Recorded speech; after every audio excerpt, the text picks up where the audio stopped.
본 방송은 정보 제공을 목적으로 하며 투자 권유가 아닙니다. 투자의 책임은 청취자 본인에게 있음을 알려드립니다. 2026년 1월 13일 데일리 글로벌 마켓 인사이트 시작합니다. 오늘 저희가 살펴볼 자료는요. 어떤 자산의 단기적인 방향성 예측보다는 현재 시장을 구성하는 이 서로 다른 힘들이 어떻게 충돌하고 있는지 그 구조적인 국면을 점검하는 데 더 큰 의미가 있겠습니다. 오늘 저희가 깊이 있게 들여다볼 자료는 2026 대분열의 시대라는 제목의 전략보고서입니다. 제목부터가 좀 심상치가 않은데요. 네. 이 보고서가 현재 시장을 정책의 천장, 기초의 균열, 그리고 탈출구 이렇게 아주 흥미로운 세 가지 층위로 나눠서 분석하고 있더라고요. 네, 맞습니다. 이 보고서의 가장 핵심적인 전제는 소위 쉬운 돈의 시대는 이제 끝났다는 겁니다. 아, 이지머니 시대의 종언? 그렇죠. 다시 말해서 고금리 정책이 더 이상의 상승을 막는 아주 단단한 천장 역할을 하고요. 그 아래에서는 취약해진 노동시장이 경제의 바닥에 균열을 내고 있다는 진단입니다. 유열애가 다 막혀 있군요. 네. 그리고 이런 압축된 상황 속에서 오직 AI나 특정 실물 자산 같은 분야만이 그야말로 홀로 성장하는 선별적 붐이 나타나고 있다는 게 이 보고서의 핵심 주장입니다. 알겠습니다. 위에서는 뚜껑이 닫혀 있고 아래에서는 바닥이 흔들리는데 그 사이에서 몇몇 분야만 솟아오르는 그림이네요. 정말 대분열이라는 표현이 정확해 보입니다. 그럼 첫 번째 키워드, 정책의 천장부터 자세히 들여다보겠습니다. 고금리가 그냥 일시적인 현상이 아니라 아예 구조적인 천장으로 굳어졌다. 이렇게 보는 것 같은데 어떤 근거 때문인가요? 정확한 지적이십니다. 핵심은 시장 참여자들의 기대가 사실상 소멸했다는 데 있습니다. 첫 번째 차트를 한번 같이 보시죠. 네. 왼쪽은 시장이 예상하는 연준의 목표 금리 확률 분포고요. 오른쪽은 올해 1월 미국 투자 등급 회사채 발행액 추이입니다. 왼쪽 차트를 보니까요. 2026년 1월 현재 시장은 연준의 기준금리가 현 수준인 3.50%에서 3.75% 범위에 머물 확률을 95.6%로 보고 있군요. 네. 거의 왁신하는 보죠. 이건 뭐 거의 100% 확신에 가깝다고 봐야겠는데요. 그런데 동시에 오른쪽 차트를 보면 기업들은 1월이 채 끝나기도 전에 사상 최대 규모의 회사채를 발행하고 있어요. 금리가 이렇게 높은데도 말이죠. 이 두 현상을 어떻게 연결해서 해석해야 할까요? 바로 그 지점이 천장이 고착화되었다는 가장 강력한 증거입니다. 왼쪽 차트가 보여주듯이 금리 변동성에 대한 시장의 불확실성이 거의 사라졌습니다. 네. 그러자 기업들은 더 이상 언젠가는 금리가 내리겠지 이런 막연한 기대를 버린 겁니다. 그리고 더 높게, 더 오래 유지되는 지금의 금리 환경에 완벽하게 적응하기 시작한 거죠. 아, 기다리기보다는 그닥 지금 조달하자? 맞습니다. 오히려 지금이 앞으로 다가올지 모를 더 큰 불확실성 이전에 자금을 조달할 최적기다 이렇게 판단하고 공격적으로 움직이고 있는 겁니다. 그렇군요.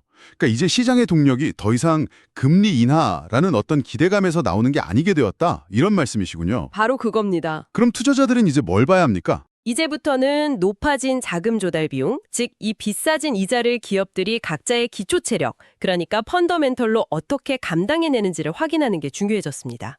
그래서 기업들의 신용 스프레드 변화를 그 어느 때보다 주의 깊게 관찰해야 합니다. 신용 스프레드라면 조금 더 쉽게 설명해 주실 수 있을까요? 물론입니다. 신용 스프레드는 아주 간단히 말해서요.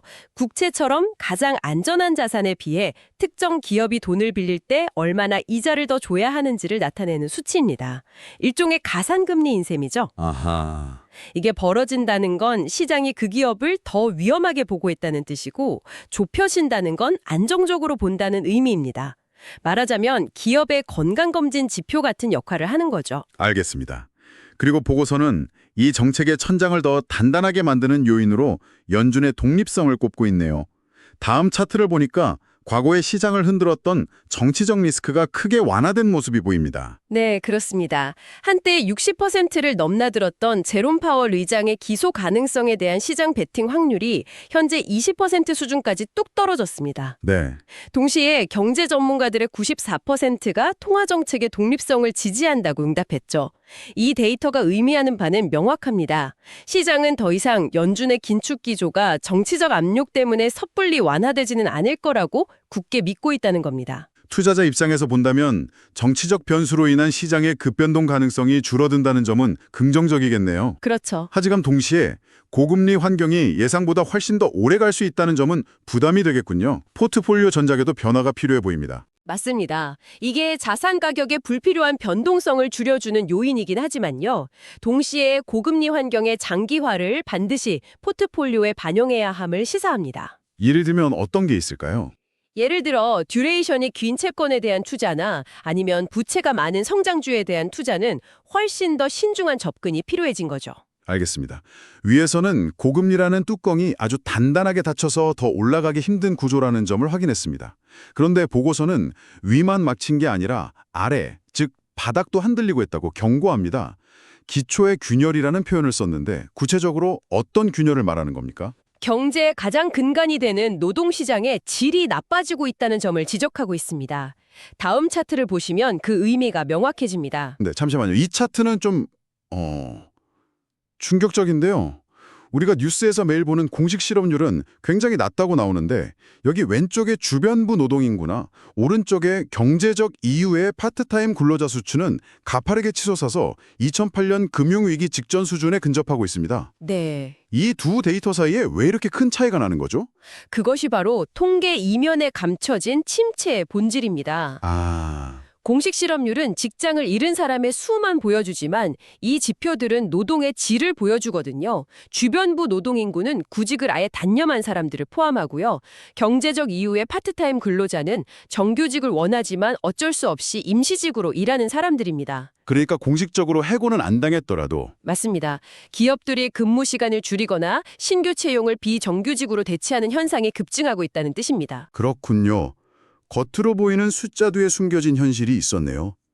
이런 현상은 결국 소비에 직접적인 영향을 미치지 않겠습니까? 당연합니다. 소득이 불안정해지고 줄어들기 때문에 이건 향후 소비 심리가 급격히 위축되고 실물 경기가 둔화될 수 있다는 매우 중요한 전조 신호로 해석해야 합니다. 네. 따라서 투자자 여러분께서는 헤드라인 경제지표의 숫자보다는 이런 세부 데이터를 통해 실제 가계의 재정 상태와 소비 여력이 어떻게 변하고 있는지 면밀히 추적하는 것이 훨씬 더 중요해졌습니다. 그런데 보고서는 이 균열이 모두에게 공평하게 나타나는 게 아니라 특정 계층의 고통이 집중되는 양극화된 고통이라고 표현하고 있네요. 네, 바로 그 점이 이번 둔화 국면의 가장 큰 특징입니다. 다음 차트가 그 현실을 보여주는 것 같습니다. 차트에서 가장 눈에 띄는 건 노란색 선, 즉 소득 하위 20%인 1분위 계층의 임금 상승률이 말 그대로 절벽처럼 추락하고 있다는 점이네요. 네. 다른 소득 계층은 비교적 안정적인 흐름인데 유독 저소득층만 큰 타격을 받고 있군요. 동시에 10대 청년 실업률은 15%를 넘어섰고요. 이것이 바로 경제의 허리를 담당하고 소비의 기반이 되는 저소득층의 소득 기반이 무너지고 있다는 신호입니다. 소비 경제 전체의 엔진이 서서히 꺼지고 있음을 의미하는 것이죠. 고소득층 소비만으로는 한계가 있겠군요. 그렇습니다.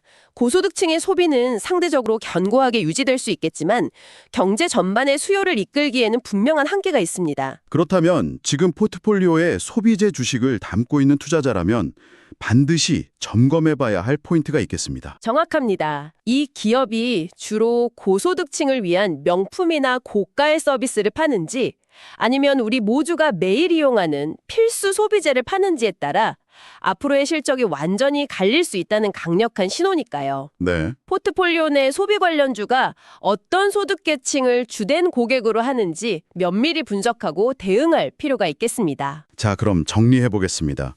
위에서는 고금리라는 단단한 천장이 누르고 있고 아래에서는 노동시장 약화라는 균열이 진행되고 있습니다.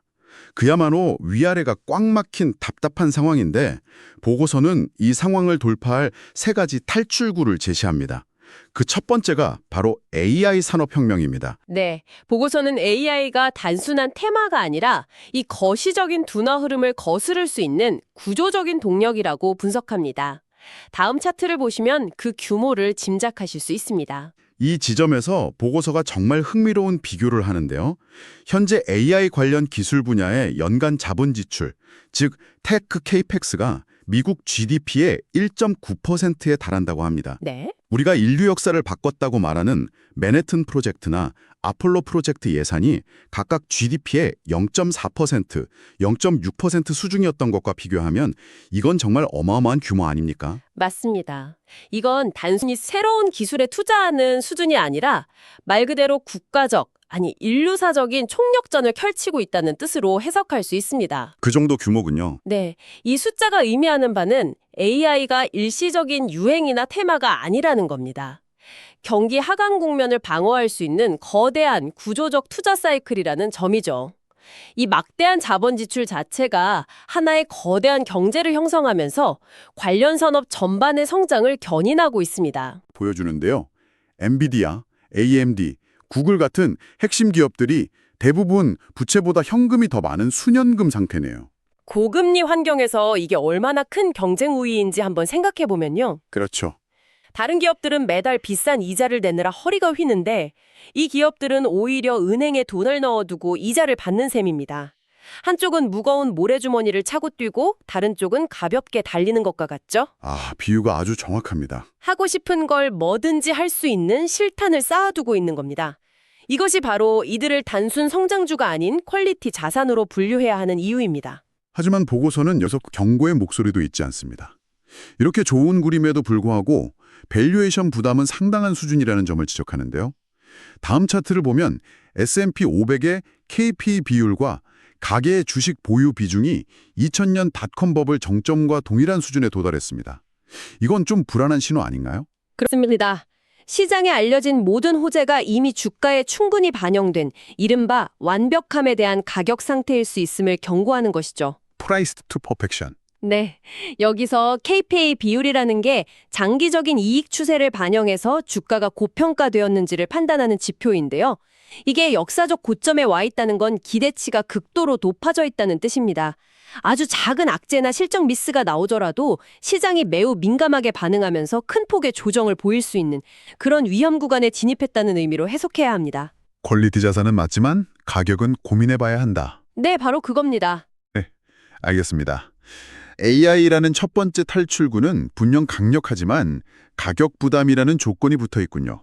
보고서가 제시하는 두 번째 탈출구는 실물 자산의 부상입니다.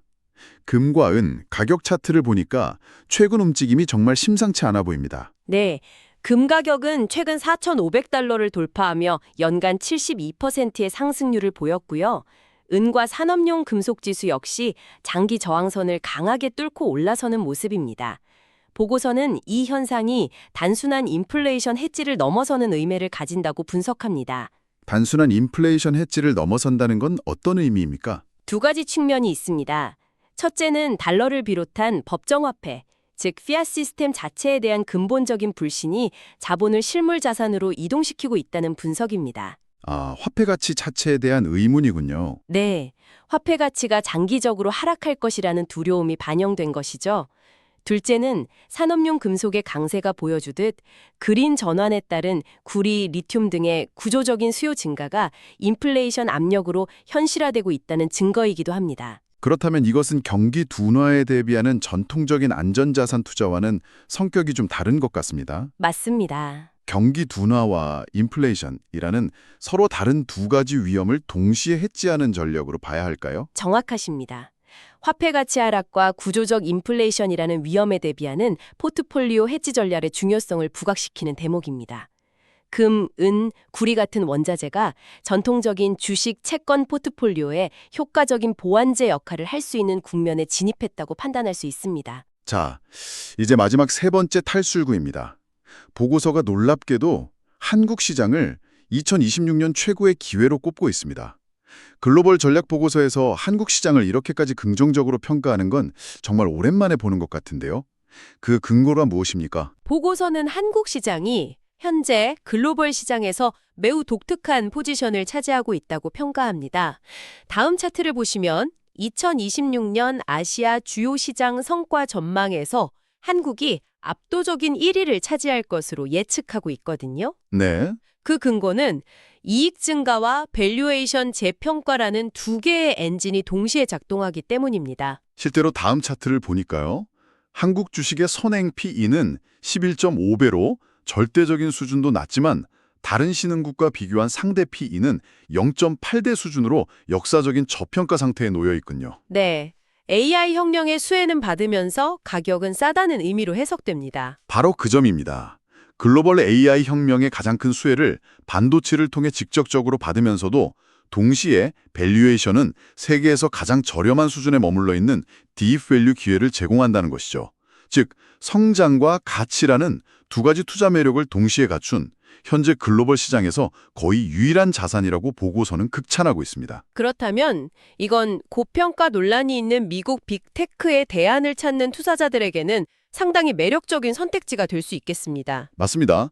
AI 성장 스토리에 참여하면서도 초과 수익, 즉 알파를 추구할 수 있는 합리적인 대안으로 한국 시장을 제시하고 있는 것입니다. 지금까지 천장, 균열, 탈출구라는 세 가지 층위를 통해 시장의 복잡한 구조를 분석해봤습니다.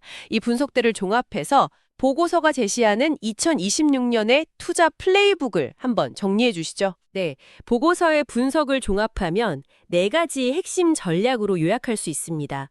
첫째는 방어입니다. 앞서 살펴본 노동시장의 균열과 저소득층의 부채 리스크가 현실화될 것에 대비하는 전략이고요. 둘째는 퀄리티입니다. 풍부한 현금을 바탕으로 고금리 환경을 이겨낼 수 있는 AI 관련 빅테크 기업에 집중하되 밸류에이션 부담은 항상 경계해야 한다는 단서가 붙습니다.